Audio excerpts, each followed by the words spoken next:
I'll call to order the special meeting of the Green Mountain Water and Sanitation District, October 24th at 6 o'clock. Call the roll. Karen Morgan, present. Dave Wickman, present. Roger Wendell, present. Todd Hooks, present. Dave Garner, present. We have a quorum. Thank you all. Are there any directors' matters to discuss tonight? I have one. It's a disclosure. I, in reading the resumes today, recognized a person that I've known since probably 2005 or 6. I don't have a business or personal relationship with him. We just met socially, but thought I should disclose that. I don't, if Dylan were here, he would probably tell me that that's not disqualifying. That's my understanding. But I felt I should disclose it. Thank you. I think that's accurate.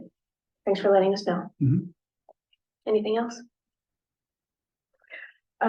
Any approvals, changes to the agenda? Okay. I would propose that we add one agenda item concerning the note-taking transcription company, and I apologize, the name escapes me, but the one that we've been using, I'd like to consider that. Is that so moved? Yeah, I Second. Okay. Motion by Director Wendell, seconded by Director Garner. I'm assuming that would be after the discussion of the budget, so item number 6. That's fine, sure. Thank you. Okay, any discussion on this? Okay, all in favor? Aye. Aye, unanimous approval. I'd like to make one addition as well. Yes, I'd move that we, after item 6, insert a demonstration up here as to how to find in our login process where the resumes are, for those that haven't been able to find it. we can do that. I think you can send out a link and then we can just click on that. I'll send out a group link right now. Okay. But I'll take everybody through this after that. Okay, so you are making a motion Yes, I am. by Director Garner, a second I'll second it. by Director Hooks. Any other discussion? Yeah, I find this interesting because I've been bugging Doug, Sam, and Jesse. I get really confused going from the email account to that folder, so hopefully we can streamline that. I got into it today and now I'm looking at it and I'm in my old documents that I looked at today, so I see a bunch of resumes, but I can't find where I'm supposed to go either.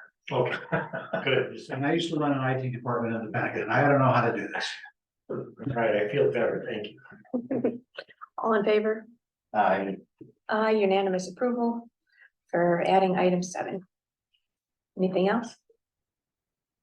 All right. All right, that brings us to public comment. If anybody has public comment, we will ask you to limit to 5 minutes per person. I have no one in the room. Anybody online? Somebody with their hand raised ending in 9514. You can unmute yourself. And you're Hello, on. ladies and gentlemen. It's me. My speaker doesn't work on my computer. I'm still trying to figure it out. So, hey, IT man, you want to come over and fix it for me? Anyway, good evening, our Green Mountain Board. I hope you all are doing fine and happy to be there. Mr. Yost, you look tired. I'm grouchy and I'm tired. I used to pull all-nighters, but listening to the most destructive Lakewood City Council meeting I have ever seen is not what I call a pleasant partial all-nighter. So after I sent the board an email this morning, I jumped onto the district's website to look at the agenda for tonight's meeting, and lo and behold, I saw this extremely well-researched, well-written report. I wish I would have read it before I wrote the email. In the report submitted, Mr. Beckwith, on page 10, said that there was a statement there from Mr. Bob Tennant, the construction inspector for Lakewood And he stated that the city of Lakewood owns all of the ravine park footbridges, etc., while Green Mountain Water District has an easement through the subject area. It is wholly owned by the city. Then there was also on that page, page 10, the title report certifies that the city of Lakewood is the owner and there is no exclusion for sewer or water pipeline or bridges or trestles spanning the ravines. The construction inspector even specified a fence height to be erected on the structures. I thought that was kind of very important. So the city of Lakewood owns all of Ravine Park, footbridges, etc. We have an easement, but it's wholly owned by the city. Now, the city knew this when they were negotiating.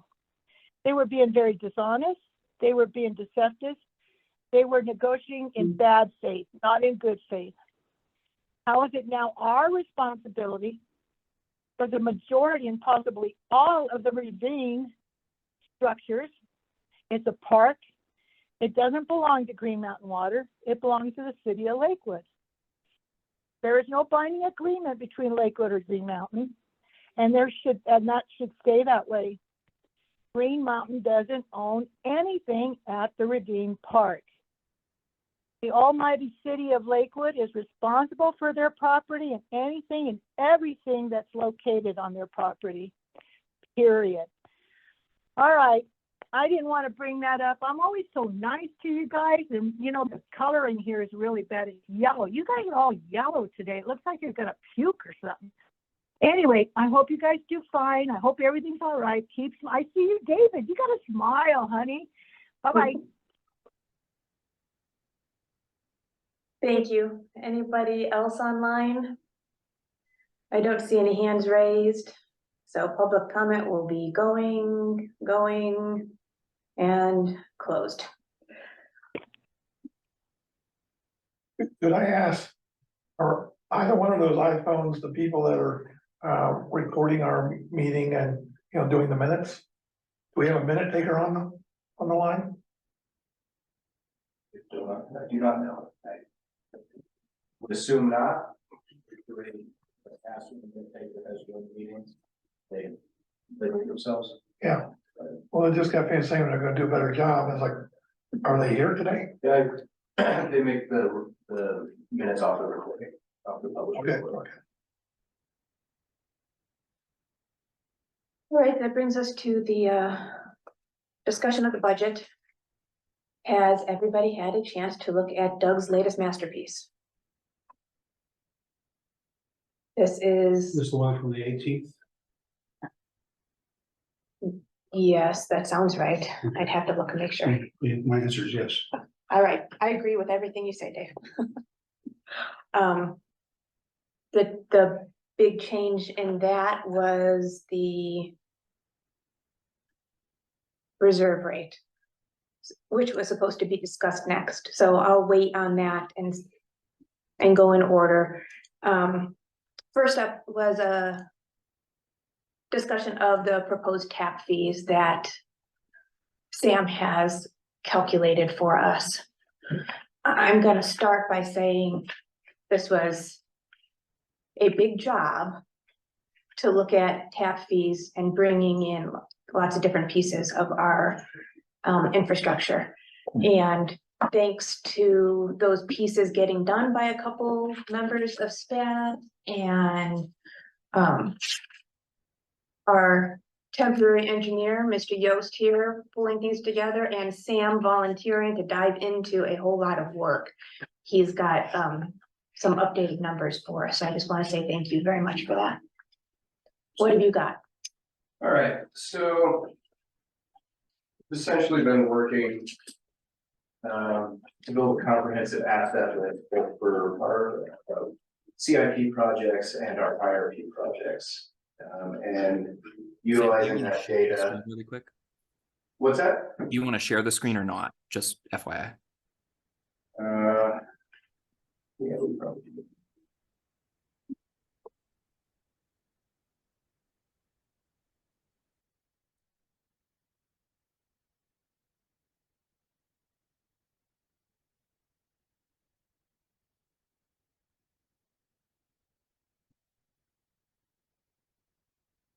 So utilizing that data, and the,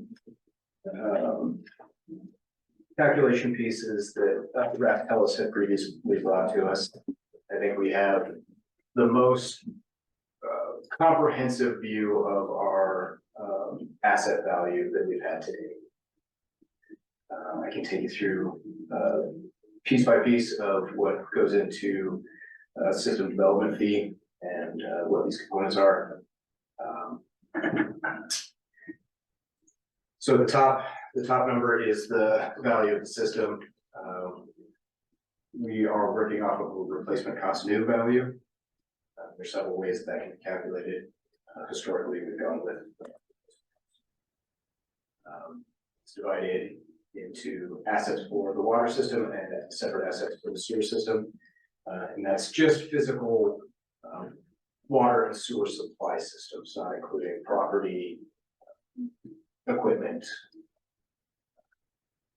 Now, when you're saying new, you know, the accountants like to get into the nuances here. Are we talking about replacement costs, book costs?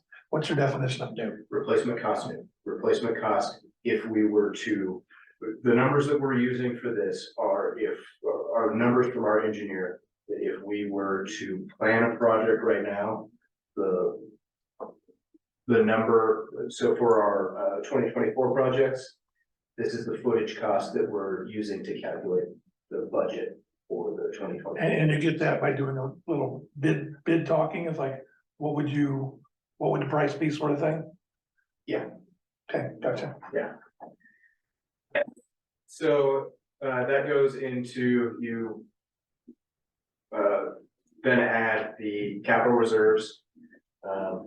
We have them split 60-40 because that is a fairly close equivalent to how our district value. And that's actual cash in the bank. That's actual cash in the bank. Less contributed assets, and this is something that is taken from the Raftellus report. I think that the recollection is that this might have been a number from when Green Mountain Park and Northside District combined. But this is taken from that Raftellus report. I don't understand that at all. He's modeling the same method to make sure we're doing the same, doing the right thing. So he's pulling, What's a contributed asset? A contributed asset, so I believe where this number comes from, and I've gone through all the Raftellus stuff and there isn't specifics on it. When the two districts joined, believe that this number comes from assets that were contributed to this district. They were already existing piping, in other words. Okay. To me, that's the way I look at it is it was existing infrastructure that we virtually inherited. I don't know if you want to say inherited, but have. or were given, like Correct. St. Anthony's paid for it, we did not pay for Right. it, so they gave us that infrastructure. Right, so it's additional assets in a way that we have, so we don't have to replace them. Okay, well, the value of the system and stuff like that, that's stuff that we actually pay for ourselves. That is our actual system. That is the. And we pay for it as opposed to inheriting it. And some of those, this is what Sam's saying, they went through all the engineering before with Merrick and the old infrastructure replacement plan, and they got into the nitty gritty of that. So he's using that number for the contributed assets that they calculated just a few years ago. The predetermined contributed calculation. And it's fair to assume if it was contributed, it was there before, it's really old stuff. That is the assumption going into it. I don't know what all has gone into that number, and it's been not very transparent trying to look into everything. So we've gone for the time being with the. We're accepting it as a decent, a representative value. Best available benchmark. Correct. Because the developers wouldn't have given us whatever they Right. paid for the infrastructure. They just said, it's yours, now you take it. So we're estimating some of that. So If you add the value of the system, the capital reserves, less the contributed assets, that gives you the net system value. You take that number and divide it among the current SFREs, essentially, the current number of customers. There's a little bit of a different calculation for that, but that's essentially the number of customers. So that's the number of customers that have bought into the system. Well, this raises a good question. How is it we have 1,000 more sewer customers than we do water customers? So there. Right, good point. So because we don't own the Solterra sewer system, the sewer system is not in our system value. But since their taps do flow through our system, they do count as SFREs. It's a miracle. Purpose of calculation. So that gives us the existing capacity. And this is what our current system development fee is based on. This would be the updated number for a direct swap with our current method of calculation. And then we've gone a step further and looked into moving to a hybrid system approach over just the existing buy-in method. And we're currently tweaking that. But this is roughly what that looks like if we were to add that on as an additional portion of a system development. And that part is important because this will get us in shape for projects moving forward. Sam has now figured out where to distinguish projects that can use this and projects where we will still have to ask the developer to do a cost sharing agreement. So he's got that all laid out and he knows everything. One day we will get it all converted into that so that future capacity fee will be more so that it counts for all of our projects and we don't have to do those. We will have to do less special things. So just in my simplistic mind with that, so if we were having someone doing a water or sewer tap, would we roughly need today then $27,000? Is that what the existing capacity fee would be? That would be $27,000 per SFRE. Okay, that's what, So, for example. and that's for us, that doesn't include Denver Water or anybody else, correct? Correct. So based on the biggest difference that you see here versus the previous model is the value of the system. And that's largely due to the increased cost of engineering material. Right. Oh, yeah, well, with inflation, with COVID, it skyrocketed, obviously. So this, Another 5.4% for Colorado this month. September. What does the CIP project number mean? so CIP project, this is the portion of the capacity projects that you're able to assess a system development fee. Projects that add capacity to the system. Right, so when you assess a future capacity portion to a system development fee, you can only charge the increased capacity that you're adding to that fee. So if we're adding, let's say we're gonna upsize it by 20%, we can only charge the 20% that pipe is upgraded as a portion of the system development fee. Okay. So this is taking all the projects, assessing what their upsizing would be, and taking that chunk of money and assessing it to between all future customers. So I'm looking at our current rates. These are like the 5/8 inch basic lines. that would be, currently it's at 8,000, this is almost doubling. And the sewer fee is currently at 47, so that's over doubling. Based on Which those, makes a lot of sense, to be honest. because of all the costs. Yes. So So then is the future capacity fee, so you have those at 191, is that what would be considered an annual? What we would need annually? In addition to what we're getting today, or, No, the future capacity fee would just be that fee on top of the. so it's just being an add-on, it's not, I thought maybe that was like, okay, adding into like a reserve. And it's essentially the capacity improvement projects. Divided by the number of projected future. Okay,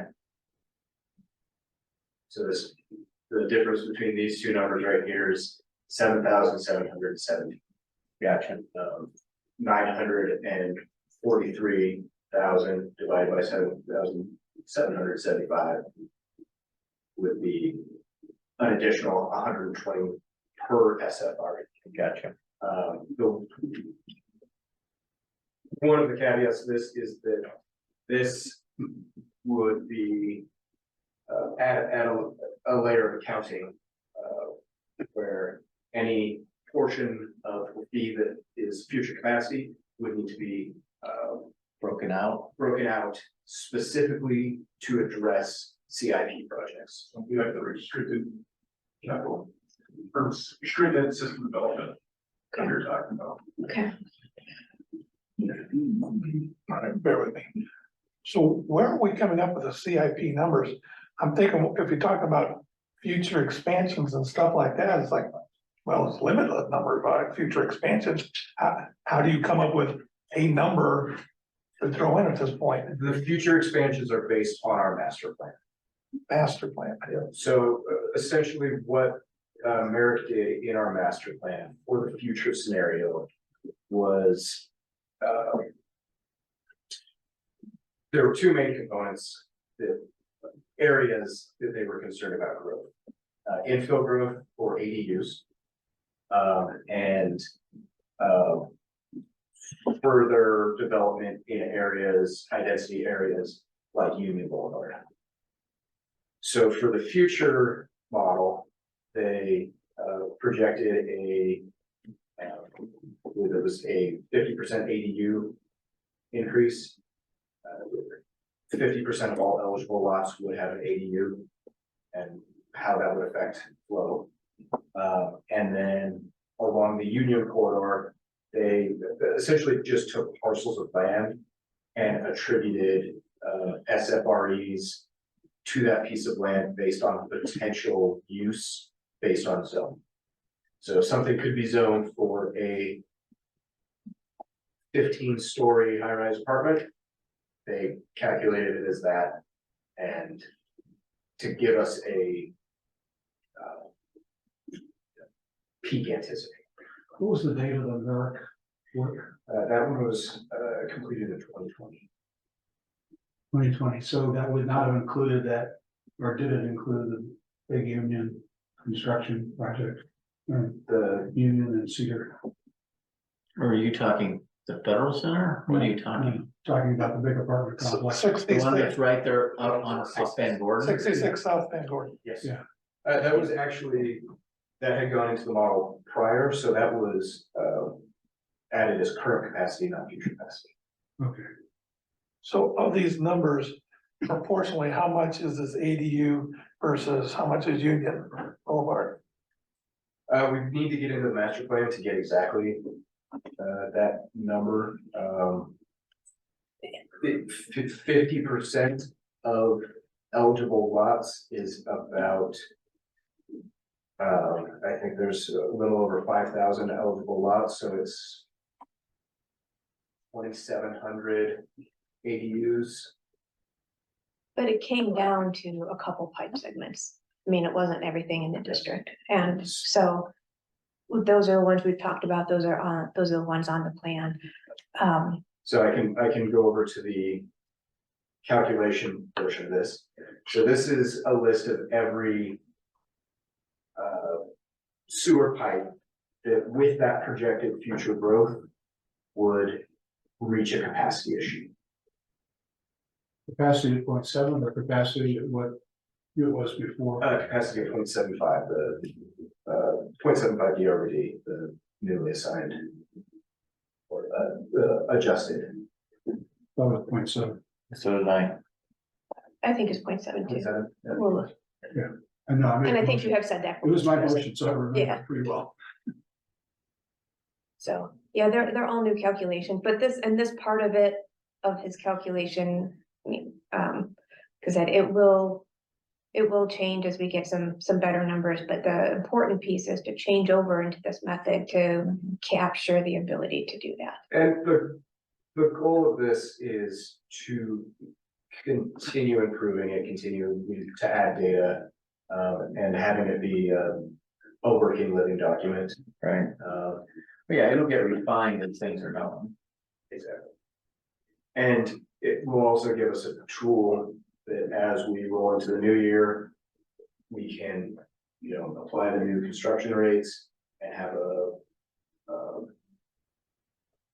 quicker view of where our tap fees should be at, rather than needing to have a master plan redone every year just to get an appropriate system developed. Right. Yeah. Awesome. Okay. That would be excellent. Yeah. So, unless anybody has any problems with this, I suggest this go forward to, for the November, Rate increases for the taps. for a draft to present for the public, which we will vote on in the December meeting. Do I have that right? So do we need to make a motion on that? Or is that something that will automatically come up? Let's just do it as a motion so we protect ourselves. I move to, you want to say something? Dave? Well, comparison, can we compare these numbers to like last year or some other year? So it's like, I mean, some sort of perspective as what these numbers mean. Well, I don't know that that is viable because we want to charge based on what we currently know as opposed to what the past has been. And Well, that's the way I look at it. as opposed to, like I said, this water is about double last year. And 2.5 last year for sewer. Do you want something else? Do you want that printed someplace? Or you just wanted to know that? Well, I'd like to, visually, I like this in writing. Well, I think for what we do is just present our rates and then people, I'm not sure this level of analysis was ever done before. yeah. Honestly. Agreed. Let me restate that. It's the first time we've seen anything like this. Well, Raft Hills did some of this, but this is all bringing it in-house and the knowledge in-house. We Yeah, asked them lots of questions and they didn't have the kind of answers we wanted. This looks like the staff is giving us the answers. Well, it looks like I can go on the website and see what our current tap fees are. And then when this is all said and done, I can compare that to that. Is that the only comparison I can do? I can pull up a comparison right now. I mean, we have not, like, we did not previously make the Raft Hills study calculations. We didn't put that out there, the calculate, like, we went through and Sam presented a couple different things in there, so I. Here's our current single SFRA fee. Yeah. Here's our current sewer system development fee. And how does this compare to the numbers we just saw? So the system development fee for the water system is just about Double, a little bit more than double. right? And the sewer system fee is, Looks like about 120% increase, maybe 130% increase.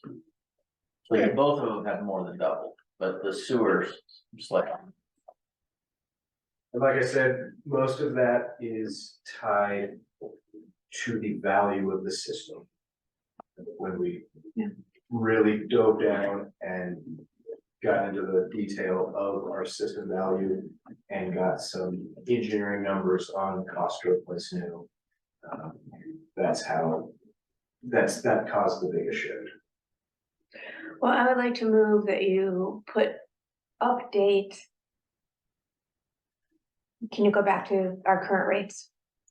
This sheet with the new proposed numbers for the November meeting, just like we would normally do. And say, for a presentation along with the draft budget. Yeah, from what you verbalize, it sounds very good. But like I said, I have to visually see the numbers in order to. You can tell me something's doubled, but I have to see 8 to 16. Oh, that's a double. And if you'd like to sit down and go further through the back end of the spreadsheet to see how all those back end numbers are calculated, I'm happy to take you through any of that. These 1 to 3 inch lines, that pretty minuscule part of our business. Not necessarily, because. I mean, you get that because the P is up. But like you get all these new infill with apartments and everything else, they're gonna have large, way larger lines going in than just a resident. I just asked because a significant increase on those. So our residential meter size is a 3/4 inch tap. So that's the standard. This is the single family home number. Doug can go into a lot better detail than I can about. And Josh, I'm just asking, are those larger lines a significant part of our customer base? Because we're going up to 8,000, or we're actually doubling the 8,000. Is it proportionate with the other lines? And is that a significant portion of our customer base? Our current customer base? Yeah. Um, Or, I'm sorry, rephrase that. Do we anticipate a lot of that? right, yeah. I wouldn't be able to answer that. Okay. I would tell you, I- 56 Van Gordon, they put it at 3 inch line. I'm just saying- Units for their tap. I mean, virtually originally, you have to remember, this was pretty much single family housing, so it was. The majority were the 3/4 inch taps. Anymore, most infill, unless like it was Red Rocks or something else. You're talking apartments, duplexes, apartment complexes, they're gonna all fall into the larger tap sizes. So, yeah, I guess what I'm asking then, for the 3 inch line for a large construction project, we're talking at over $250,000 then. Well, Is it proportionate? that'd be based on commercial, which you're looking at right here. Right. Multifamily is based on per unit. So for example, 66 Van Gordon was 366 units. So tap fee for a single SFRE times 366. Well, I like So you're talking that, about millions. I like that even better. I thought Okay. that they would get to use the commercial things. No, that would be like, like the car wash there. Right. Line. Well, I like that thinking better, it's a Yeah. lot more money. No, that helps me And- explain it. And for example, ADUs, we require that all ADUs have a separate tap. So ADUs would fall under the one SFRE, just to give you a comparison of how that falls. I have a motion on the floor to prepare this for I'll second presentation to the public. I will Thank you. second it. Director Hook, second. Any other discussion on this? No, all in favor? Aye, unanimous approval. And we're done with that one. Thank you all. It's a great effort. Thank you, Steve. Thank you. Yeah. Staff, It- It's really great to have that, to bring that in. Although it sounds like, yeah, more accounting, so now Doug will be even busier. Doug,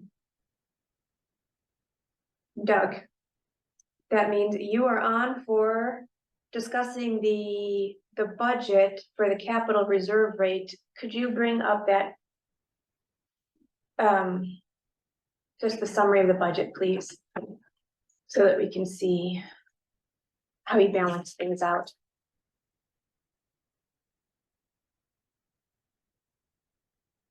I should have, Where am I gonna find that? You didn't have that ready. I should have had that ready. I apologize. Previous account. Yeah, right.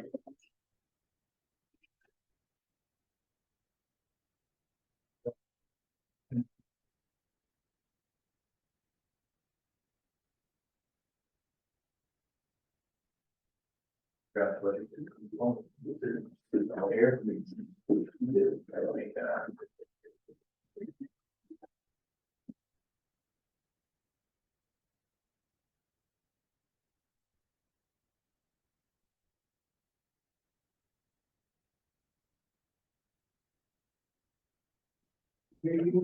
Would you like me to share this? Yes, please.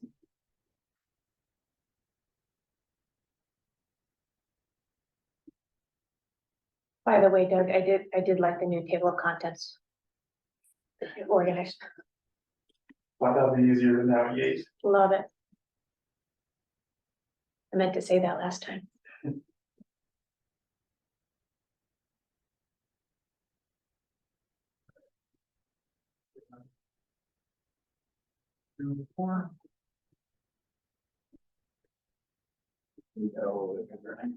Yeah. Also, the difference between this draft and the original presented on October 11th. If you scroll down. Everything that's highlighted changed, but the biggest thing would be the capital reserve, non-operating revenues. Direction from the board from the last meeting. Try to get our non-operating, it's close to net zero. In order to do that, the revenue from capital reserves in water and sewer rates has increased to produce what you see here, which would be no use of reserves and just a little bit of addition. With operating income plus no over expenditures over non-operating revenues. You want to go what you need every time. So I'm sorry, the highlighted number here is this year's budget to show that we are breaking even and we would have 3,000 to put into reserves at From the end, non-operating. from Does non-operating. that use the numbers from these things we put together? No, so that was just based on 2023. Now that we have our new numbers. I had to redo the calculation, just because we had an increase from Denver and Metro. Doug too has been very patient in number crunching. He did previous numbers with Director Wickman and I to show, because I wanted to see how much we'd be asking rates to increase. And I thought it was still, so I'm sorry, Doug, can you tell us, it's not up in front of me. I'll get it wrong. Can you tell us how much the rate ended up Yeah. increasing? So just scroll up a little bit, click on the water rates. Here. Okay.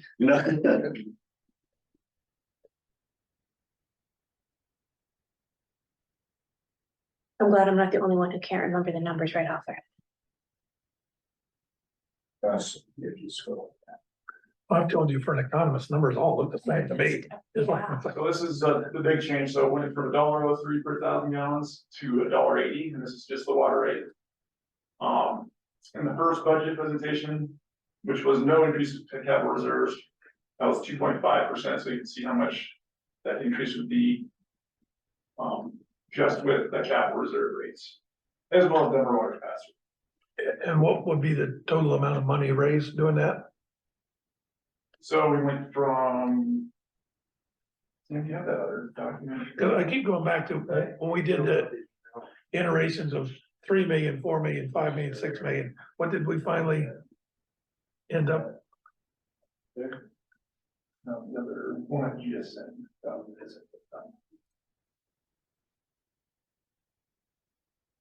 Like better to download it.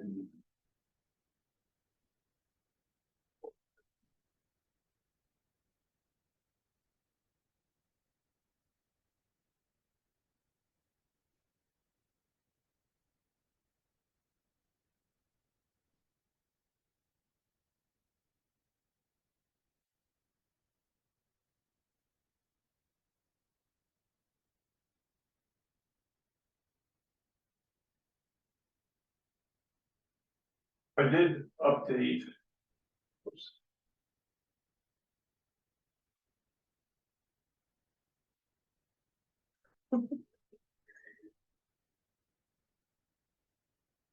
Because everybody's watching, that's why it always happens, right? Pretty much here.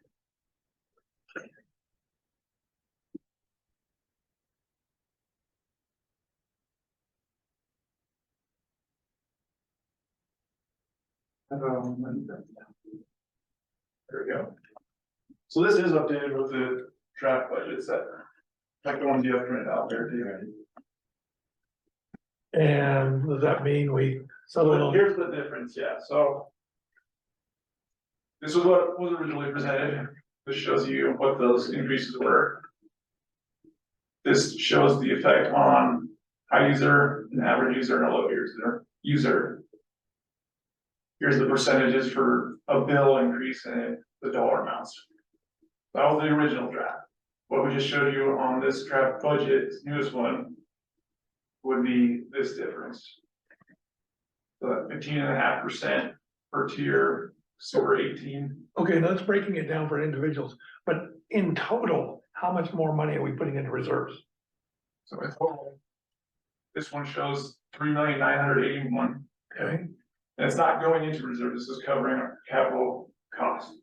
It's just cost. So to make sure I'm understanding too, so for a high user, their water bill is going to go up roughly $960 in 2024, the way we're pricing this. So that 281.34 plus the 681.84. So that would be one bill. So essentially you can say 2 winter bills, 2 summer bills, and somewhere in between for 2 bills. It'll be billed every 2 months, so it can be 6 total bills. Right, so you're saying that 281 is a per bill charge? Per bill charge. So this is the But winter look at the bill charge. difference. This is the winter, and that's the summer. And then there's another tranche in between. Correct, yeah. So like fall and spring would be the difference between those two, essentially. So in the winter, a high user bill will go up 37.24 for a 2-month bill. In the summertime, that much. But this is a high user, average user, obviously it's gonna be less. And then a low user, 56. low users are more impacted by the fixed charge and service fee, rather than volumetric charges. Right, But yeah, this is the okay, jump to get. so 130 times 12, well, so they're about $150. And remember, we only do 6 bills. Well, I was gonna say, well, you have the 130, sorry, you're right, 130 times 6. So that's going up about 800 for a residential user. The high. Your average, where you have the 55, 56. So theirs is going up 300. And the lows is going up $30, For the year, yeah. right? And then I did do in between scenarios, in case you guys wanted to look at anything else, but. That this was the original one, and this is the jump to the budget that was sent out last Friday. if you'll indulge my obsession, as you notice, I focused on how much money can we put away for this infrastructure we need to be doing? What sort of impact do we see out of this budget that we can put in? You know, right now we have 23 million, and I want to put in another 20 million. Well, we're saying we're putting in almost $4 million. That's, no, To cover the Cover expenditures, so expenditures. So we put doing in, that 3.9 million in capital Right. reserves Right, gives us that plus obviously interest income. We have a total non-operating income of a little over 5 million. We're planning on spending a little over 5 million. That nets us for non-operating only, and those are for projects we've assigned or potential projects. the 2024 budgeted projects. Okay, we're already in design. so we're just breaking even, Mhm. essentially. For non-operating, and then with our Okay. operating income that plus our operating income of 211 would mean that's how much goes into reserves after we pay for all of our projects. okay, well, I can look at that 2 ways. Number one, we're putting in $4 million, but you're saying we're spending $4 million. So when the net is kind of zeroed out, well, I wish it wasn't zeroed out. But then Like it's leaving the capital reserves we do have intact and adding a very small portion. Right, so to say we're not doing any reserves, we are putting in $4 million. But on the other hand, we're not getting as far ahead as I would like to be getting ahead. And Yeah, but We're just spending it. I think we also have to be very aware of how much we're increasing these rates too. Yeah, It's not a little bit, and people, I mean, with their other costs going up, I mean, we just can't clobber them. I mean, it would be great if, you know, we were all multi-millionaires, but I agree. We do have to balance against what it's gonna be to the customers. right. But like I said, I'm trying to keep an eye on both balls. Well, I understand. I'm just saying, I think we need to make sure that we're safeguarding the district at the same time, not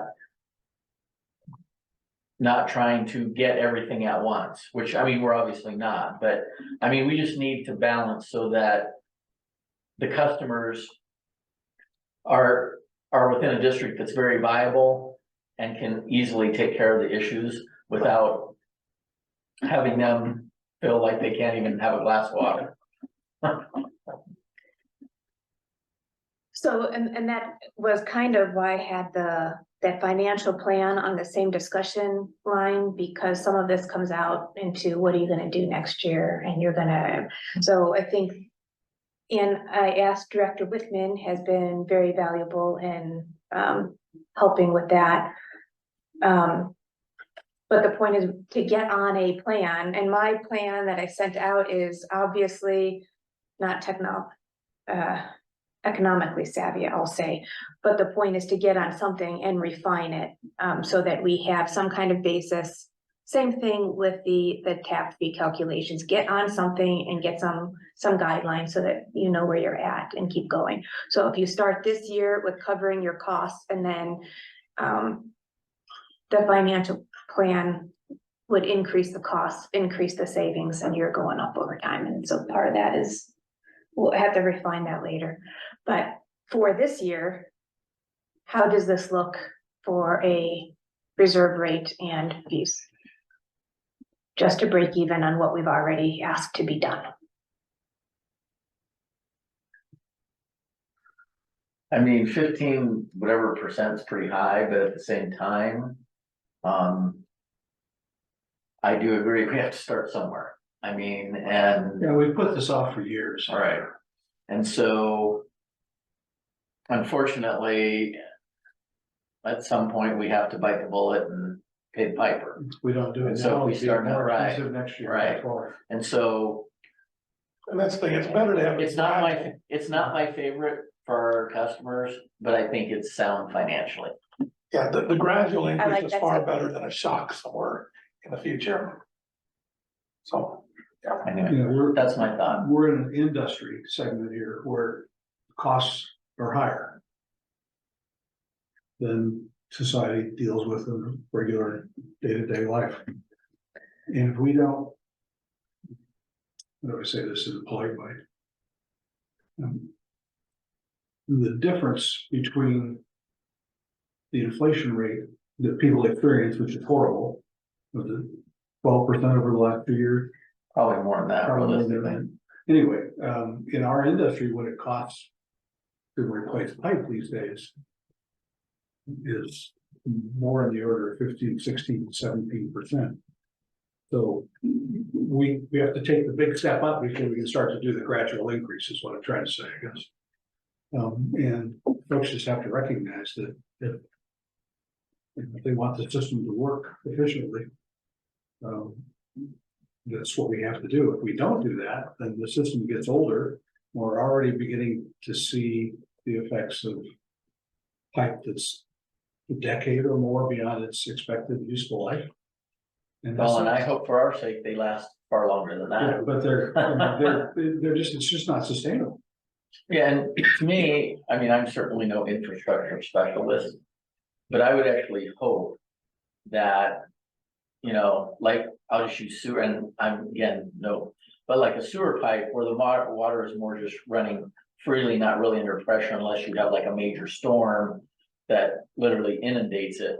I would like to think that, you know, it could last potentially longer than what we think. I understand also when things are under pressure, that's a whole other ball of wax. All the sewer So- pipes in my neighborhood are being replaced, all the ones in all the ceramics. There's So two anyway, fingers too, probably. So, yeah, there's some. Okay, so this is I will move. Okay, You have a second, we're in discussion. no, I don't know if we're at a move yet, because this is, if we're agreed with that, we'll eventually move to accept a draft budget, but we have other items to discuss. So, but this one seems like it's okay. Everybody seems okay here. Yeah. All right. Yeah, it's a lot of good work. Thank you, guys. He did even more. I had not seen this, Doug. Thank you very much. He did even more than was necessary as usual. You are ready to answer all questions. I have, if you'll indulge me, one question. How many people are consuming 70,000 gallons of water? 35,000 gallons of water a month in the summer? Who's doing that? There's quite a bit. Is that a month or 2 months? That's a 70,000. Divide it in half. But you just didn't have. you have to, I mean, I will tell you though, in Old Lakewood, there's not, like, I'll just use my father, although he's, but my father has almost a half-acre lot.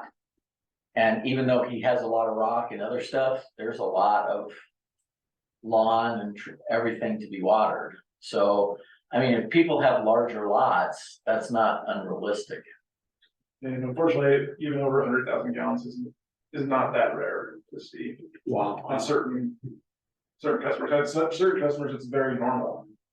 Where they expect that every. I mean, I can tell you this much, I have a person I do their personal finance for, and it's nothing for their water bills to literally be $800 to $1,000. Good for them, once they pay their bills. Oh, they do. On the flip side, this low user is about the same, not so rare as the high user. Really?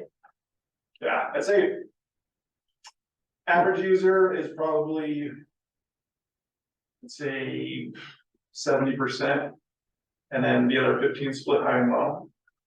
So And you that's recalculate that. roughly- Yeah. I got my bill yesterday and it was 2,000 gallons. Seriously? Yeah. Did you have enough to drink or? Dave doesn't shower. I would like to continue on with this financial plan and see this being a separate document. Can I move, did everybody have a chance to look at that, even though I just sent another draft? I'd like to see if there's any discussion and possibly accept this as a draft that we can work on over the next year to refine. It just is outlining this kind of thing. We need to get some target spending, what we need to be doing to take care of the system, and in which case we have to have some target collections in order to take care of the system. So So this is the baseline and we would improve it going forward. yes, Do you want a motion? for that? I will move to accept a draft financial Well, plan. let me ask a question. Second. Okay, discussion?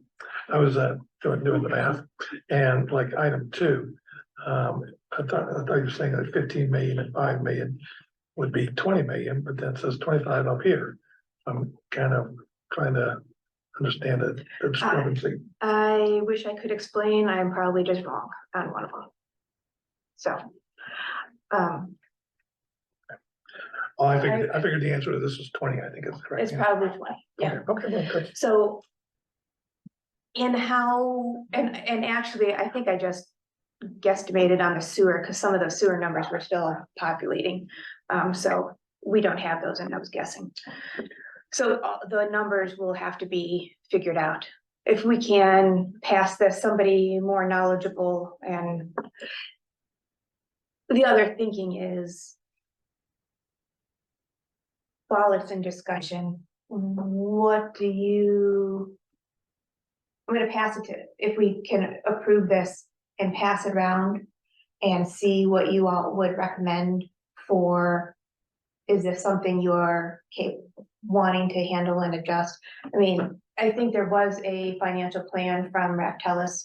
I haven't looked at it, but they would need some of these goals provided by us. So if that's something that you can tweak and make better from me, or Yeah, else. Certainly take a look and see what I can do. Okay, because it's mine, so it could be improved. But if we ever do need to outsource that, obviously we can do that, but you are the expert and I know you can do whatever if we set the goals. All right, so any other discussion? All right, all in favor of the draft financial plan adoption? Aye, unanimous approval. Thank you all. On to. I had a motion I would like to see in the budget. And it sounds like this would be kind of already talked about. I don't need it on for this one. So this is for future, making a motion for future budgets to have a separate section for designated funds. Because that's the motion. And what do you consider a designated fund? Things like Ravine Bridge. So, because right now, as the budgets are set up, we either collect for it 3 times because we didn't get to it, or we look like we're in the red because we say, oh yeah, we know we did that. So you have to mentally do it. So I'd like a line item saying, this was designated, here's the Ravine Bridge, we already collected for that, we will go into reserves for that. And it looks like we know what we're doing instead of just saying, oh yeah, I know we're in the red, forget about that. Well, do we want that detail in the budget, or should that be an off-budget schedule? As long as my goal is to have it something that is readable for the public. So that it all comes out as a statement that this is why we were spending this down. Because our non-operating funds in the past have looked like we are overspending. And in many cases, we were not doing that. We were consciously saying, we collected for this last year. I don't want to collect for it again. So but it looked like that. And there was pushback. That was when I was running. So you probably didn't have to deal with that. But I know prior to 2020, that was an issue of the overspending. So, and Ravine Bridge is still on there now. So that's part of our budget calculation. And really that should have been on a designated fund to say, we already collected for this. So then we are just basically adding line items instead of it being one line item, we're gonna make it multiple line items. It would just be a multiple line item, so to explain what we're doing in one step. Could I ask Doug, is this customary and is it easy? It would make the summary sheet more cumbersome. I kind of do like Todd's idea of having this a separate schedule.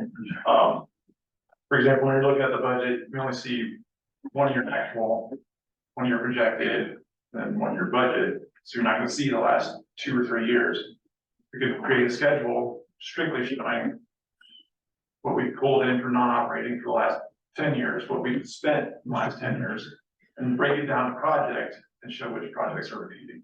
Normally, like from an accounting standpoint, usually you keep it fairly generic.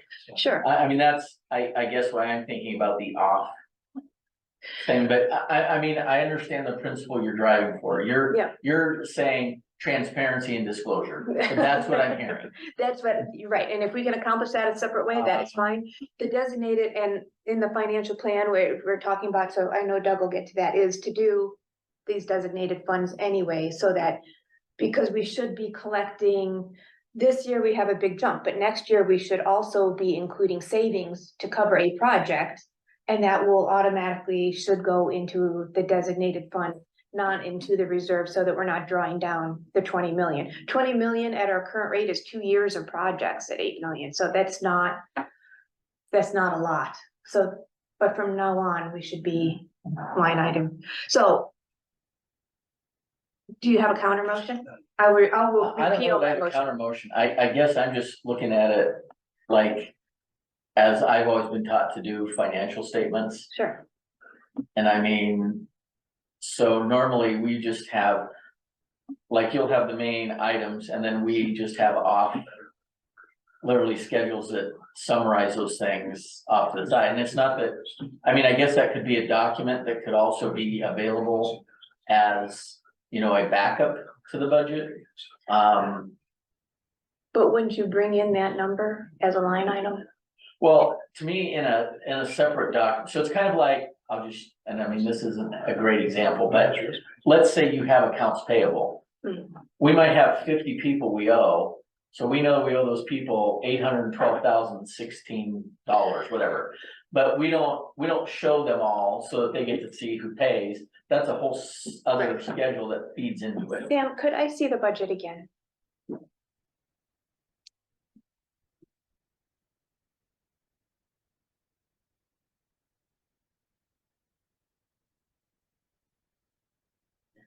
And can you scroll down to the non-operating expenses? And I can't read, but there should be the non-operating expenditures. And then if you click on that link, this is where he's detailed all that out. Right. And there will be all of those projects, capital construction projects. So I'm just suggesting that that is for 2024, and then you add on to this Just have a carryover section. carryover section, prepaid, Has it carry, noted that funds have already been collected yes, in prior year. right. Okay. So that would probably make more sense to me, Okay, coming from here, adding it, only because again, I mean, having huge amounts of detail in the financial statements themselves kind of becomes boggling to a lot of people. I mean, where you want to see the detail, and there are people that do, probably the majority of people don't, and it's going to not, what's meaningful to you isn't necessarily meaningful to them, and that's, and when you're doing financial statements, that's what you want them to be, is meaningful to the biggest group.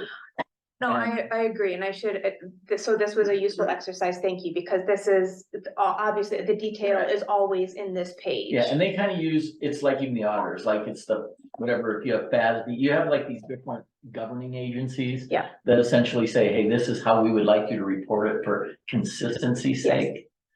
And so that's, I guess, more my view on it is just consistency and simplicity. And I mean, I get exactly what you're saying, but to me, like a schedule like this that they can go into off is way better for the people that want that than to have that all detailed on the financials themselves. Yeah, I agree with that. And there are people who would say, well, why can't we have a link on sewer? Sewer IRP Tamara's Cliff Station to show us what that cost is. You could go into great detail. Right. The point is though that, I mean, so right now, these are all on 2024 capital construction. And so I'm suggesting adding a section, like Doug said, that would have carryover. And I was using Director Wickman's fancy designated terms. I call them prepaid in the Right. my financial plan when I was thinking it was rollover projects. Those should be, we shouldn't really be collecting for all of those again. That should Right, be, so to me, like having other detail on a backup schedule yes, makes more sense to me from a financial presentation standpoint. I agree. that is great. And can I work with Yeah. someone to go through drafts and see what's working? Possibly Karen, just shooting that back and forth with Todd, Yeah. Either, Yeah, just to both, see what would be the best presentation. yeah, So I'm trying to think of how to show that money was collected specifically for that project. It's not. and I would, like I said, I don't want you to mess with it for this year's, because but, you have it all done, but to but kind I'm of reduce suggesting some of your for things next too, year. well, I guess it's, I'm going over it, but when you say we previously collected the money for it, have we really previously collected the money for it, or is it just still an outstanding budget item? No, our fee, Doug could probably answer this better. Our fees are calculated for how much we are budgeting to spend. So we have budgeted to spend this $5 million. Our fees are calculated to cover $5 million. So if we Right. do not spend it, it's sitting there Right, waiting for but us. it's like, if we go back to, and I'll just use this in general. So if you take our actual operating statement today versus our budget, I mean, I think our budget, or the last time I looked, you know, we show X amount of loss, but I think in reality, we're making money actually in reality, correct? Right. So you have the difference in that even though it's out there, and let me think of the best way to say this. If something is still a liability, it's still a liability, whether it, unless it was paid off, it just remains a liability, or it remains a designated thing. It's not. I guess even the more I think about saying there's a carryover, I don't even know that I would necessarily want that. The only reason being is, so if we say we're gonna do the ravine project and we've got an estimate to build the trestle and the piping, and I'm just making this up, I don't remember what it is, but we'll say $150,000. If we've not paid any of that, that liability should just sit out there remaining regardless of the year on the financial statement. Now, let's say that we've, when we start the project, we give the construction company $50,000 up front for materials, then obviously that liability then becomes $100,000 because we've paid $50,000 against it.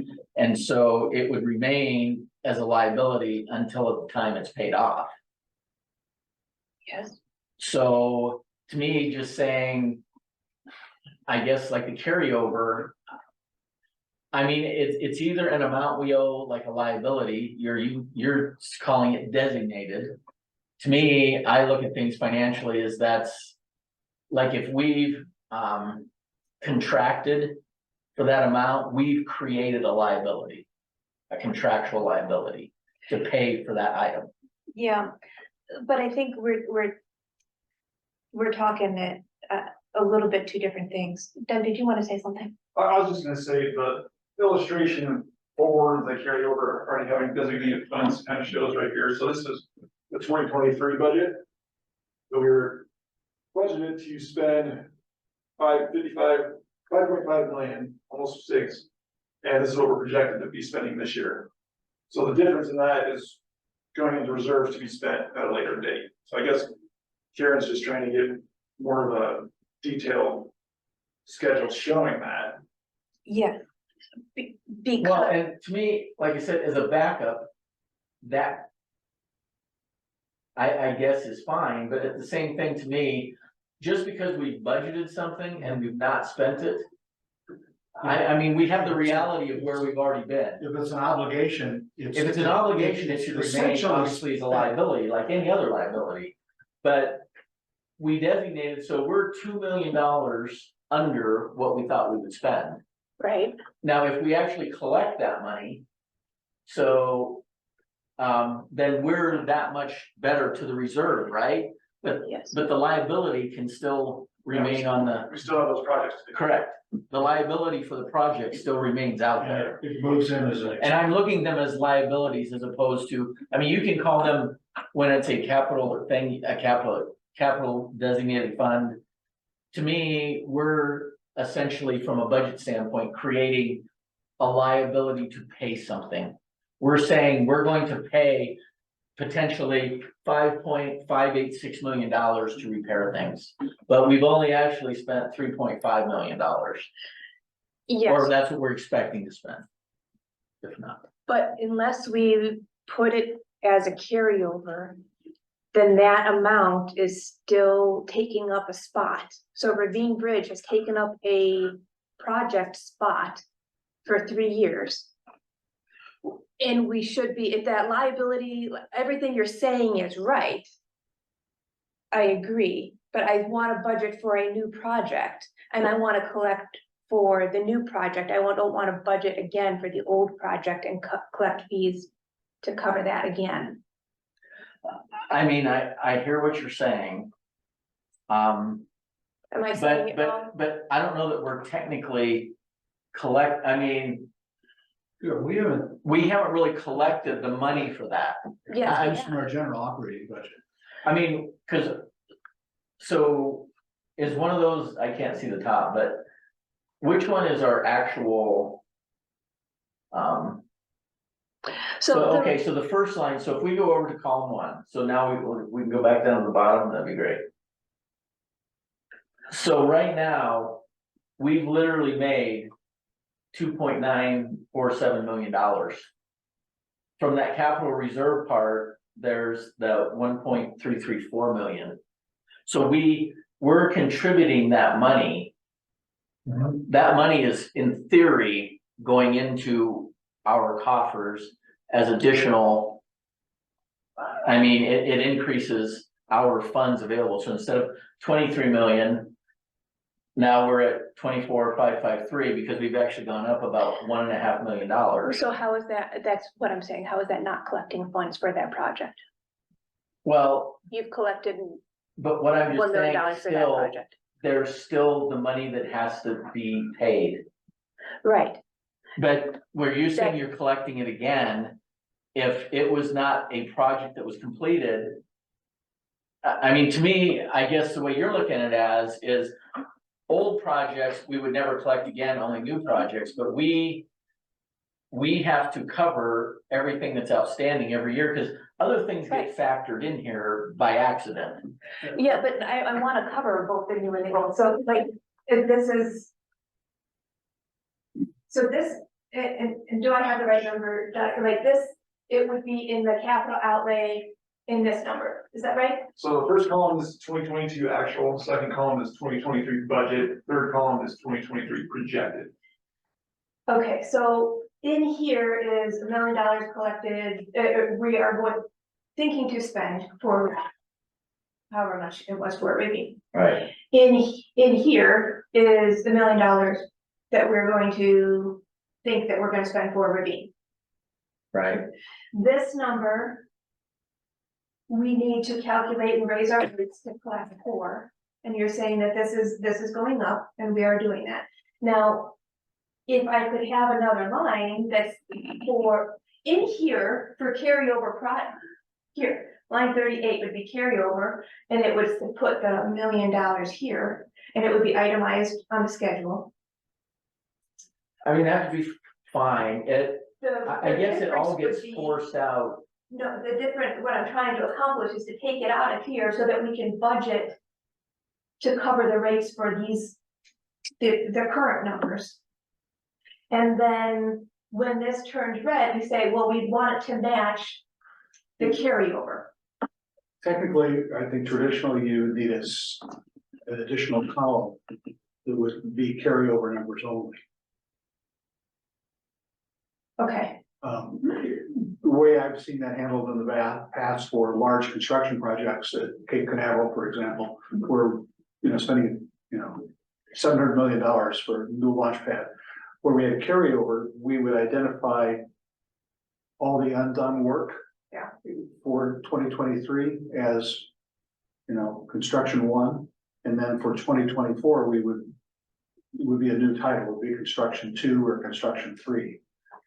so that if you're putting it in a column or row, do something to show that that's what you're doing. Yeah, and that satisfies Todd's concern of making sure we account for it properly and not show it as a revenue when it isn't. I don't want to show it as a revenue, that's the whole point, it should not be a revenue. Well, that's why It'll be an You expense. demonstrate it in a separate column, so you don't have the problem we have with, Yeah.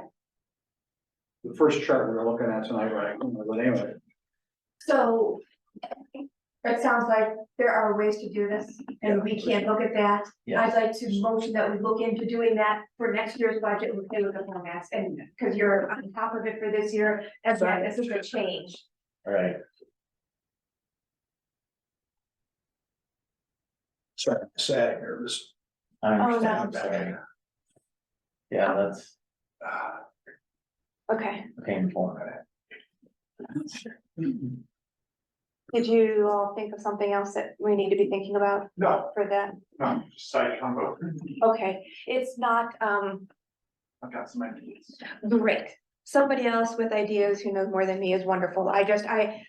It is going to be a problem that will hit when we are doing, like you said, we need to take it and save for it, but if we don't get to the project this year, and we already have that, how are we gonna account for it? And I want it to be tagged with something so that it just doesn't look like we're collecting money for no reason, is basically what it comes down to. All right, so there's a motion, Director Garner seconded, is no more discussion, all in favor? I'll be a nay. Director Hooks? What you want? No, What, this is just for this format, right? it's just for the format for next year. I'm just saying nay. Nay on the format. Okay, Yep. I'm not against the money part. I'm with you on the name, but I'm an eye for moving forward on it. Okay. I just want, yep, move forward with it and bring something later. Okay, and We agree. Keep going, Karen. I want to read those minutes carefully. Another issue on the existing budget was the staff raises. I would like to set those to align with the average numbers. We already gave the staff a raise of 4% in July, so from my perspective, that is over what, oh, but let me ask, did the Employers Council come out with anything? Have you seen anything? They didn't have an aggregate specifically. Okay, not out yet. No, but are you talking about for 2024 projections or 2024 projections. Let me look again. Okay. Cause their surveys are getting a little more confusing. Okay. Where they're storing everything, so. When I was calling around, another director had said they weren't out yet, but I thought I would ask you, that was a couple days ago. So, so I would like to motion that the current raise in the budget be eliminated, because that would put us at a raise of 8% for the year, and this is 4% currently, and we did it early, so they have that 6 month of extra time as a bonus. Anybody? Discussion. Well, I just did a, Is there a second? no, we're discussing. Okay. Do we need a motion before I discuss? You can discuss. We always do that. I had made a motion, but please go. What do you? Oh, I actually, it's That's fine. funny, I was literally I get just, to I was discussion. literally just working on this today at work. And you probably don't wanna hear this, but, I actually calculated that with the rate of inflation, we're probably gonna give our employees about 7.88%. Don't ask me. I mean, that's how it flowed from all the stuff I looked at. So to me, I mean, I understand your logic. I don't know that I'm hearing you guys don't want to go the whole thing, but I would probably at least want to give them another one for 1.5%. Just because I think that inflation is skyrocketing. And Dave even just said the last month that it went up what did it go up? 5%. Just 5%. And And last so, September, it was 8%, so. anyway, that's my thinking. I mean, you guys don't have to agree or whatever, but that's what I actually calculated today for our employees at the architecture firm. When would we normally consider a percentage increase for all the employees? At this time of year. Right now. Right, Yeah. this would be the normal. This is it. So this would be it then for another year. The reason I asked if there was a motion on the floor, there should be a second, because if we have a motion and a second, there may be no support for the motion. Well, this is fine either way. I mean, No, I We mean, should probably adhere to that. Certainly, yeah. We just finished having a complete motion without a second until the very end of the discussion. But if what you're saying is you definitely do not want to even discuss it, absolutely. Is there a second? I second it. Thank you, Director Wendell. Is there any discussion? already discussed. Well, I think we have a lot to consider here because we won't be doing this again for another year. Inflation is raging. I think some kind of increase would be in order. Okay. I- So let me explain again, because I am saying no additional increase. We've already given them a 4%. I understand. Oh, okay, but you are saying yes. An What increase. is maybe I don't understand the motion. The motion is. She wants no to increase. eliminate. remove that from the Right. budget. So there would be no additional raise. I withdraw my second. Okay. I Yeah. apologize. I am awake. Okay. Motion fails and for lack of a second. Very good. That is the end of, Well, can I make a motion? Sure. Please do, Todd. Okay. what happened to getting things on and doing that on the agenda? Did you do your homework? Well, this is the same topic. Please make a motion. Okay. I would Please like, next time do your homework. Suggesting. I read everything. I would like to make a motion that we give the employees a 1.5% raise. I'm sorry, excuse me. 1.5% raise in addition to the 4% is proposed. Right, I'm not saying in addition, Cause to me, I hear people being opposed to that. I'm asking for 1.5% over what they have today, Okay, so taking off the 4% that's in making it current 1.5. and making it 1.5. Yes, But they're retaining the 4% we awarded in July. Yes, they're absolutely doing that. Yes, I mean, Should we second this so we can have a discussion? please. I'll second it. Second by Director Wendell. Discussion. I'm confused when you say there's opposition to something smaller than 4%. Are you saying there's opposition to anything above 3? I don't know. I guess that's just the sense. I mean, I haven't expressed an opinion yet, so I'm just kind of curious. What do you think, Dave?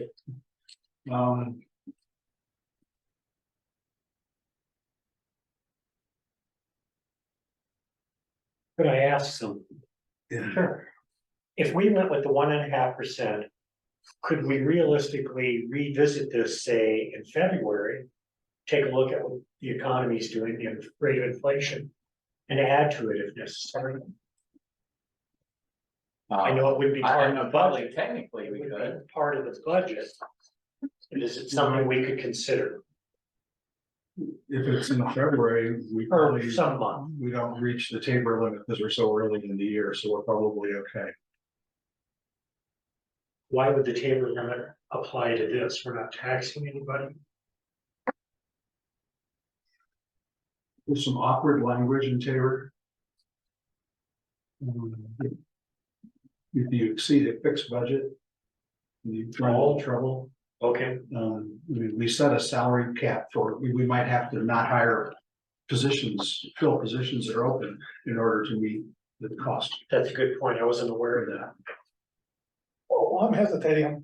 I'm thinking this district specifically detabered. So therefore, I'm not sure where the Do tabering. we de-tabor or just choose not to We, tax? Well, it's been years ago before I was here. Me too. We need Dylan here to answer that question. 'Cause Yeah, I thought it was- he spoke on it once and I thought I was remembering it correctly. I could be wrong. I was under the impression we were detabered, so I didn't think it was an issue. But I could be wrong. It happened once. Well, can I add this? I'm aware that OPM set the COLA for Social Security federal employees, I think at 3.2%. I wonder if that should be a benchmark somewhere in there. Something to consider. By the way, I'm not advocating this, but just for diversity of thoughts. Have we thought about doing the Christmas bonus?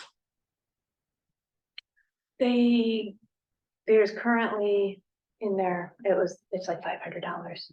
Right? For Christmas every year. Some people like that, some people, or pay raises like it, just a thought. Yeah. I like a fixed number that can be counted on year to year. I mean, I hadn't thought of this, so the OPM social security number, the Department of Labor number, actually. That's pretty good. Well, the motion on the floor is for 1.5. And I'm sorry, there was a second. Yeah, I second it. Director Wendell second. So, But just for clarification, it would be impractical for us to revisit this, say, in March because of Tabor. I don't know that. I'm just, no, it could be Well, I- done. We would just have to reset the budget. We'd have to have another budget meeting. Just a little clarification. So at one point, Karen, you were saying that the budget that's presented has 4%, it's actually 3%. And as far as the budget goes, for January, the time of the year, the only stipulation from the state is that we are going to exceed our total expenditures. Yeah. Bottom line. that's it. So if one line item goes over and one's under, It doesn't matter. we don't have It's to not amend the through budget. Right. But if come towards the end of the year, if we are know that we're going to exceed our budget, that's when another We budget have to do hearing would it. have to happen to amend it. So we I'd just like just to disclose sound that that. text, and we'll be fine. I like that. But that bit about you have to do another hearing and stuff like that, you can do it. Yeah. It's not like a Tabor, you can't do it. Right. Tabor says you can't do it. It's like, that's not it. Yeah, The question that Roger asked me was, can we do it in February? Now, it would take a couple of months to do it. We couldn't just do it. I just at the top of my head, but yeah, in February, you're not gonna know if you're gonna. Yeah. Exceed your total Yeah, budget. it's too early. That's what. But I like the idea of 1.5% and keeping an open mind and revisiting this at some practical point in the near future based on how the economy is doing and the rate of inflation. I have an affinity for the motion. What I recall from our 4%, the 4% raise, and I can't remember if I was on the board then or not. Yes. Is that we're also talking about that was part of a catch-up in the previous year. So I would take a percentage away from the 4% and add on another number. There was a catch up in the proposed raise according to Social Security and the perception that other districts were giving out 8%. I did talk to some of those districts, and my perception of that is I have heard regret because they got some of that. Was I heard, for example, well, we had to play catch up on salaries, which was not the case for Green Mountain, or we had merit-based raises on top of COLA, which is not the case for Green Mountain. So Okay. I had a lot of explanations for why they were now justifying 8%. And at the time, there was less justification and just more expectation that inflation would cover it. So I think my impression is they might have got some pushback about that. Yeah, so my recollection is correct that we did have a conversation about. We did the have. catch-up, but that. I You've think- done the research and it wasn't factual. I think what we ended, it doesn't, in the end, the 4% here was, I think, for a hardship for not having the manager, and we were catching up on that basis. I'm sorry, the owl was blinking. Is it I okay? think they kicked the plug this time. Okay. Oh, someone changed Everything it. sounds fine on this one. It's good. All right. There's a motion on the floor. I just would make one other comment that I would have voted for 2%. Let me ask another question, another thought. Potentially big item is the new district manager. We've been, every time we get a new manager, we give them a big pay increase. And if we're doing the same thing again, then that's something we have to kind of keep that in mind. But on the other hand, if we don't do a big pay increase for the new district manager, then that might kind of free up some funds for the rest of the staff. Let me, I'm gonna jump in and then I'm gonna call for a vote. But we will raise the rates to cover the staff fees, whatever we want to pay. So that's not an issue. We're not taking away from staff by either way. We'll just have to cover it. We're not talking about that much money. And we're not, so consider that a separate issue. An Can I additional call? question. All right.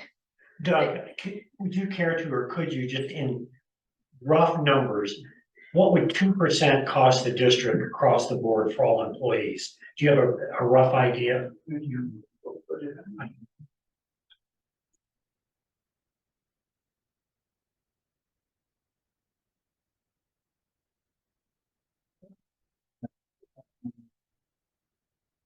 Will be salaries, taxes, benefits.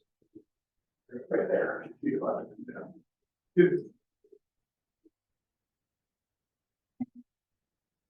So what, read on it.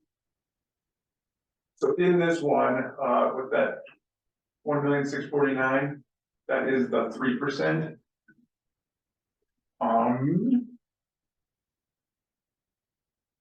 It's doing a reverse percentage is my strong suit. Well, so that's just saying it went up 120,000. So if it's 2/3 of that, it'd be 80, give or take. So the It'd be additional, 80, so for each percent, roughly 40,000. So if we did 1%, it'd be 40,000 across the board, 2%, 80, 3%. And we're not looking Based on at any number to increase the director's salary. We aren't allowed. I was trying to get it from 100 to 110, and they said that was too I'm gonna much. say, I'm gonna move that we cut the director's salaries, put all that money in the IT department. Can I call a question on this? Calling for a vote. We have a motion on the table for 1.5% raise. If you're welcome to make another motion after this, if you don't like it. But the motion on the table is for a 1.5% raise, which would be cutting in half the proposed raise that is in the current budget. Can I have all in favor? I I have Director Hooks, Director Wendell in favor. Is anyone abstaining? Okay, I'm opposing, I'd like to be more than 1.5%. Okay, motion fails. Well, Is there another motion on the table? well, I will make a second motion Yes, for 2%. 2%. second, Director Call the Brooks makes a motion. Director Garner seconds.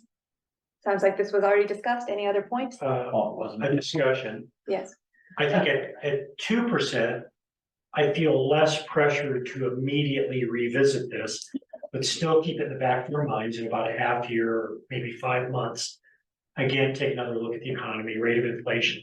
And I base this on, I've run into a couple of bankers at Wells Fargo, and whatever they know, that they're projecting the rate of inflation and interest rates to fall within about the next half year. So I I think truly hope that happens. I think 2% is I'm not banking on it, but I truly hope it happens.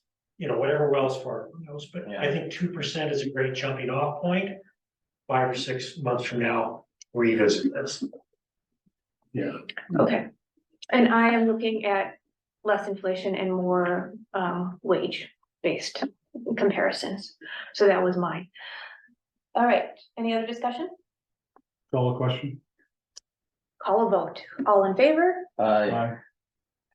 Director Wendell, Director Hooks, Director Garner in favor, all opposed. Director Wickman, Director Morgan. Okay, motion passes, 2%. So we would need a new By the way, budget for the record, I'm voting no because I would like it to be higher than 2%. okay, Well, make the motion, you might win. Okay, I will. I move for 3%. move for 3%, Director Wickman. How many motions can we have on the same subject in one night? Is there a second? Apparently at least 2. This is overruling the previous motion. Is there a second? Motion fails. Okay, Establish the baseline. That's all I was trying to do for you. all right. I have another motion that I didn't put on there. I didn't do my homework either. I didn't put it on the agenda.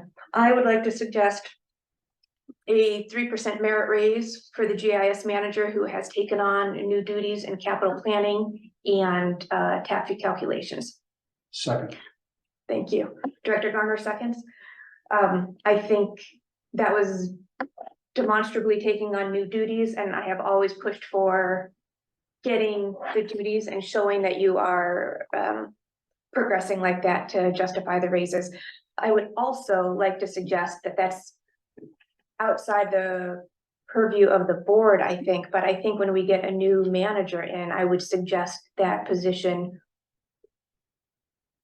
for possibly conversion into a capital planning position rather than that uses GIS rather than just a GIS manager. great idea.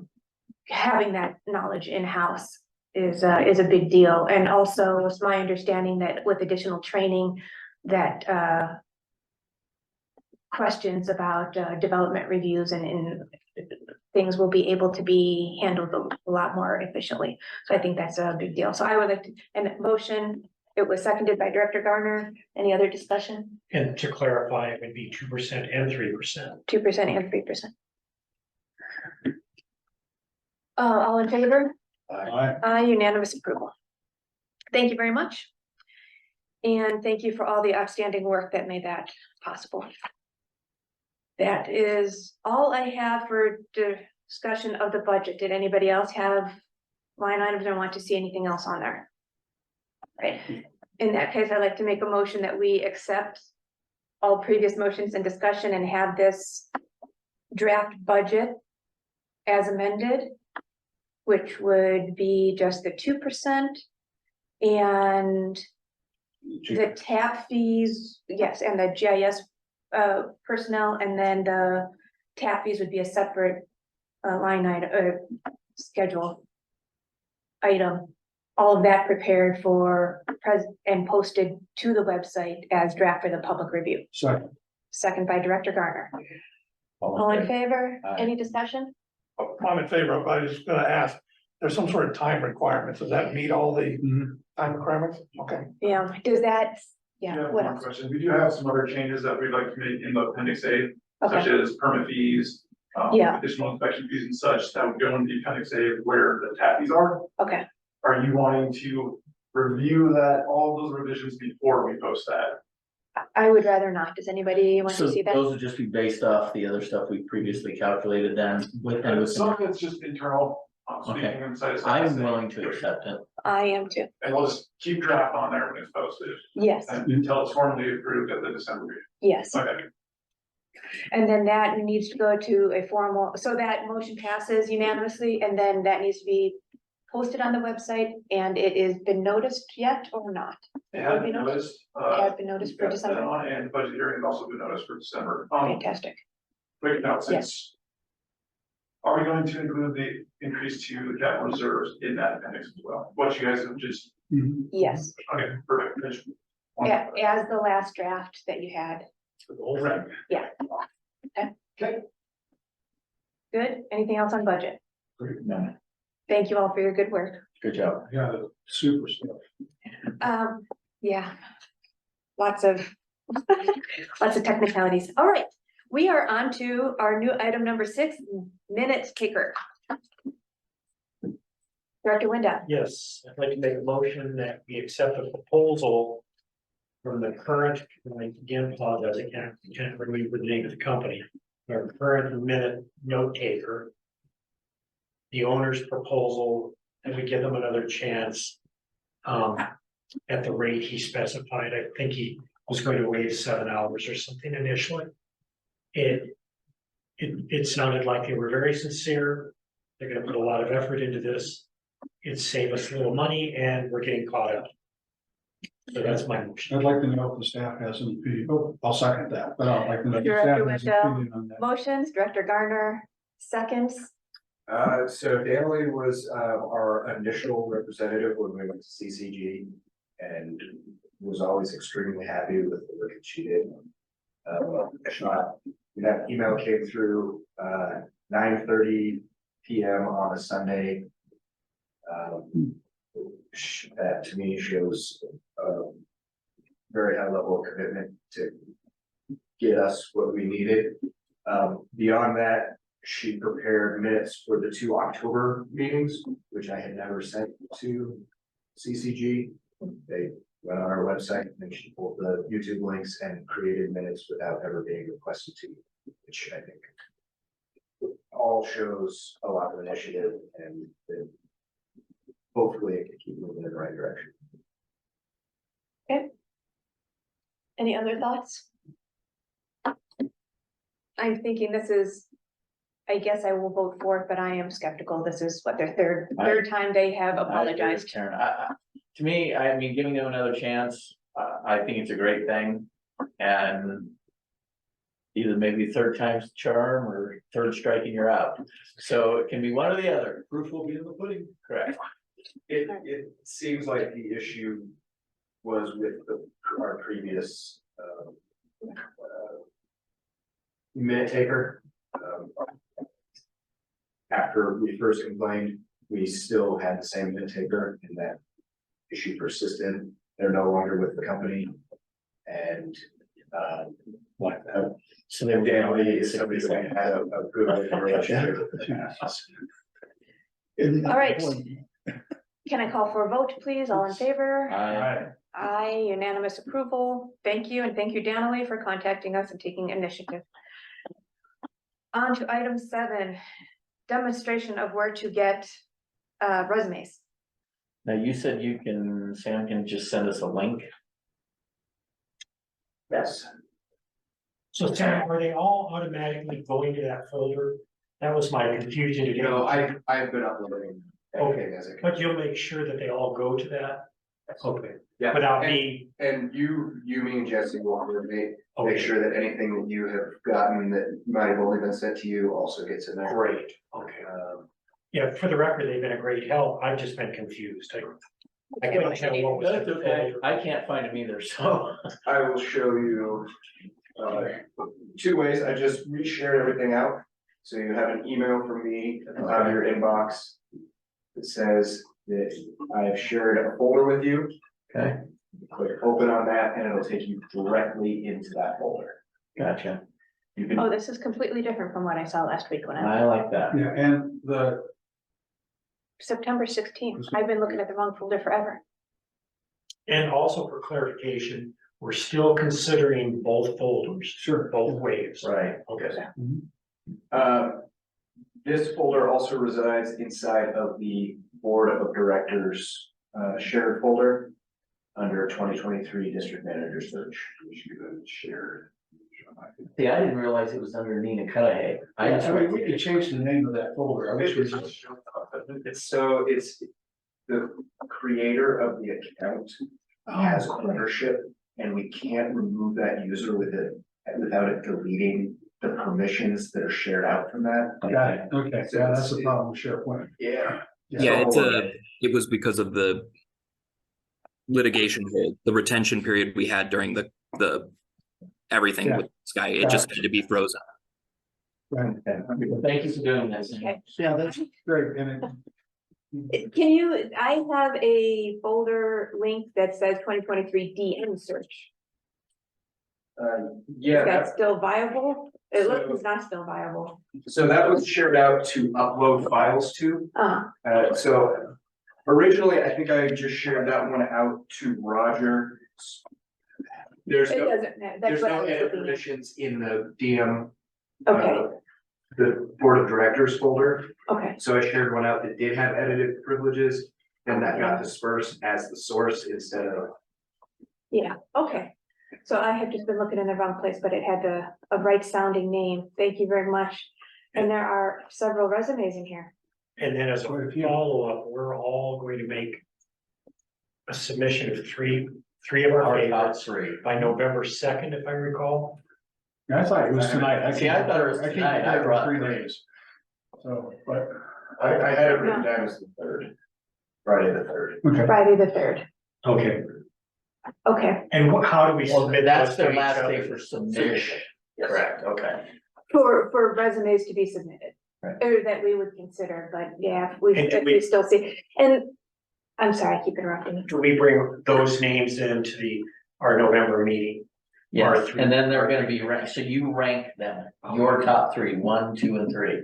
Then we're gonna assign a point value and come up with the top 2 or top 3. And then, Is this rating only on the written material, or can we talk to them? no. well, no, this is setting them Rate up them, for, then we talk to them later. right, we rate them, then we talk.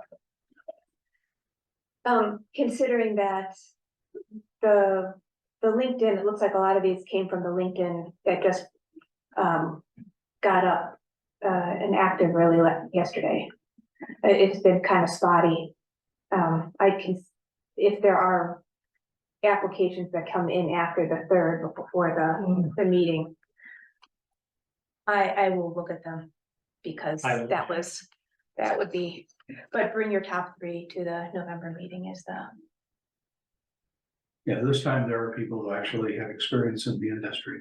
It's kind of nice. Oh, well, that is, so it makes a difference where you set things up. They're- And I had They weren't heard. watching the water flow at Starbucks. And then, my assumption is that we have a meeting, set a meeting for interviewing those candidates Yeah, in November. I think we should try, but it's gonna be dependent on when we can get a hold of them. Yeah, and the holidays are gonna make it interesting. I think So- it's the week after that board meeting, isn't it?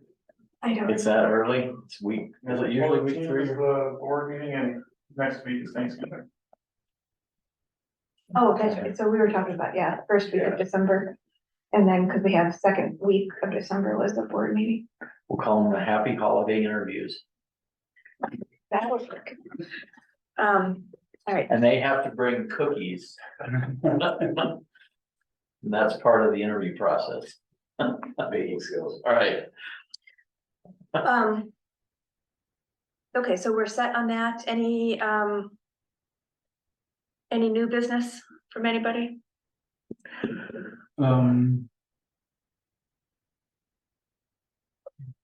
I'd like to just make a comment if I could, Of course. without making a motion. I think it would be very useful for people who follow the board to understand that we really do read what they send to us. We do listen to what they say to us. But there are many things we cannot respond to because many of the things relate to either current, past, or potential litigation. And if we answered your questions that you've asked us in the appropriate detail that would satisfy you, we would tell opposing counsel exactly what they should do to win. And so we cannot do that. It's not that we don't care. It's not that we're ignoring you. We value your opinions and we wish we could share with you what we know to the extent that it would result in things like our win last week, which was a slam dunk win by Dylan, just masterfully done. I wish you were here like we I forgot congratulate him on it. just last It week. was a superb win in a case that I personally thought we were going to lose because I thought their testimony was good. This is a judge who followed the law, as in the legal advice we received led us in a different direction, and it was great. And that's what we can't share with you is the strategy of how we're going to do things. That includes all things, including the Ravine Bridge, where there may someday be litigation. We just can't willy-nilly tell you everything we're thinking. Since you've raised litigation, obviously we can't go into a lot of detail, but just following the schedule, what's on our agenda with our legal department next few weeks? We have depositions in November, or is it the end of October? First week of November. First week of November, that's where we are. So that's for Big Sky. Okay. And beyond depositions, what's the next thing on our schedule? Then the motion for Settlement, summary that's where they judgment give in and pay us money. are due November 12th, 13th. Yeah. And then, yeah, Working on those. Motion for summary judgment is, The motions for summary judgment will be based largely on the depositions. So the facts, they're going to be trying to elicit certain kinds of facts. we're looking at mid-November for that? Yeah, there's a date mid-November. yeah. So between the 3rd and the 12th, they will be ready. Yeah, it's coming up. And then you jump to January because The holidays. the holidays. Yeah. Along with Ravine Bridge, just so that you know, I don't know how many, I have gotten a couple emails too Yeah. about that. There seems to be still some misunderstanding that we are voluntarily taking on ownership and costs of that middle bridge, and that the city of Lakewood is the residents' best friend in that, but that is not, these are negotiations. Yeah, speaking of which, the residents that used to come in all the time, where are they at these days? Are they happy, sad, or giving up? Some of those is what I'm talking about. I have heard from them recently. Yes, they are not happy with us. That's, the perception is that it is all of our fault. So that you know. And thank you for responding to the resident who had the sewer backup. Yeah. Wow, I was thinking, you really just put it into Dylan's hands, didn't you? Or I think you did. Good, yeah, no, yeah. Without anything else, motion to adjourn, I'll make a motion to adjourn. Director Hooks, second, Director Gardner, seconds, all in favor? Aye. Unanimous approval, thank you very much. Relatively short. Didn't have